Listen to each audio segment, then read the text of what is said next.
Nous ne pouvons pas admettre que quelqu'un qui est placé dans une maison loin d'ici décide qui va être président de la République de Côte d'Ivoire. On ne peut pas accepter ça. Ça, on ne peut pas l'accepter.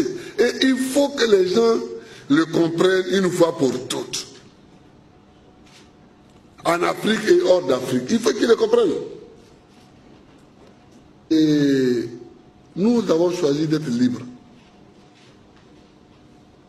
Et nous prenons les moyens de notre liberté. Si ce n'est pas pour décider à la place des Ivoiriens, pourquoi des gens, je vais citer deux exemples, pourquoi des gens auraient-ils voulu que le pouvoir quitte la présidence de la République, où le président est élu par le peuple, pour faire une politique, pour aller dans les mains d'un Premier ministre nommé? Pourquoi? Parce que le Premier ministre nommé est un de leurs amis. Mais nous, on ne cherche pas l'amitié. On ne cherche pas les amitiés extérieures d'un Premier ministre. On cherche la voix du peuple de Côte d'Ivoire qui a choisi un président de la République. Et ça, c'est la première grande bêtise par laquelle ces gens extérieurs se sont dévoilés. Que le président de la République donne ses pouvoirs de signer des décrets à un Premier ministre, ils se sont dévoilés là, déjà. Ça veut dire qu'ils crient, ils parlent de démocratie, mais ils n'en veulent pas de la démocratie chez nous.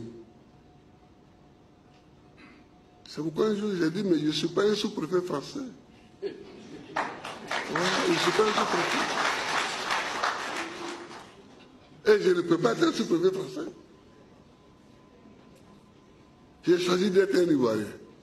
J'ai choisi de me présenter à des élections ivoiriennes. J'ai été élu. Laissez-moi tranquille. Ça, c'était la première chose. Changement, il voulait changer la nature de notre pouvoir pour le donner à un de leurs amis, le pouvoir exécutif. Il ne se donne pas à un ami. Il se donne par le peuple. Deuxièmement, pour mettre fin à la crise, est-ce qu'on avait besoin de déclarer que l'Assemblée nationale n'est plus valable? Où est le problème? Ce n'est pas eux qui paient les députés, ce n'est pas eux qui siègent, ce n'est pas eux qui font le projet de loi. Bon, où est leur problème? Tu n'es pas dans ton pays et tu déclares qu'une de leurs institutions n'est plus valable. Pourquoi? Mais on ne peut pas accepter ça. En tout cas, moi, je ne l'accepte pas et je ne l'accepterai jamais.